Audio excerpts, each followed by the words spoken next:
En arrivant là-bas, j'ai trouvé les gens exceptionnels. Pour moi, cette mission, elle a été autant professionnelle, personnelle qu'humaine. Bonjour, je m'appelle Grégoire Plaine, je suis pharmacien de formation et gestionnaire de crise au centre de crise du ministère de la Santé.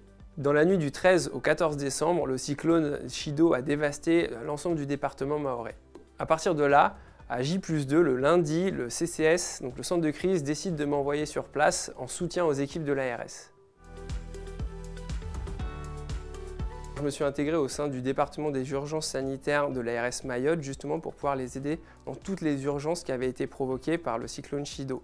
Donc ça allait de l'organisation du bâchage des structures de soins aux priorisations des acteurs de santé pour récupérer de l'essence dans les stations-service. J'ai également été officier de liaison du Chorus au niveau de l'ARS, c'est-à-dire que je m'occupais de la bonne transmission des informations entre l'ARS et le centre de crise Chorus du ministère de la Santé. Par exemple, c'était m'assurer de la bonne transmission des besoins de l'ARS en termes RH, produits de santé, expertise, vers le national pour avoir leur appui.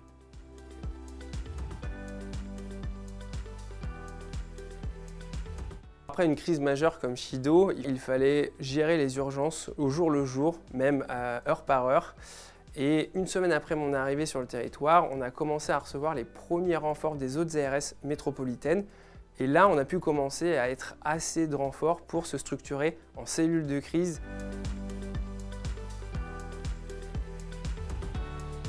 Une cellule de crise, c'est un outil organisationnel au service d'un décideur. C'est comme un super organe de coordination de l'information en pôle bien défini. Et lorsqu'on avait des pôles bien définis au sein de cette cellule de crise à l'ARS, donc en fonction des différentes problématiques qu'on avait identifiées et pour lesquelles il y avait des besoins, des RH, évacuation sanitaire, rapatriement sanitaire, santé-environnement, on a pu commencer à se projeter dans cette gestion et à élaborer des plans d'action.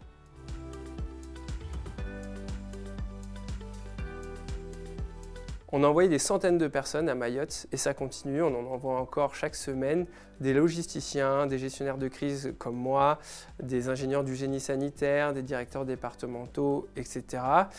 Et justement, il ne faut pas qu'on relâche nos efforts, il faut continuer à envoyer du matériel et des ressources humaines puisque la crise, elle va s'inscrire dans la durée. On n'est jamais à l'abri d'une surcrise en plus dans ces cas-là et on a aussi un gros risque épidémiologique. Sachant que dans ce contexte-là, il y a un besoin majeur de toute façon de reconstruction du système de santé à Mayotte.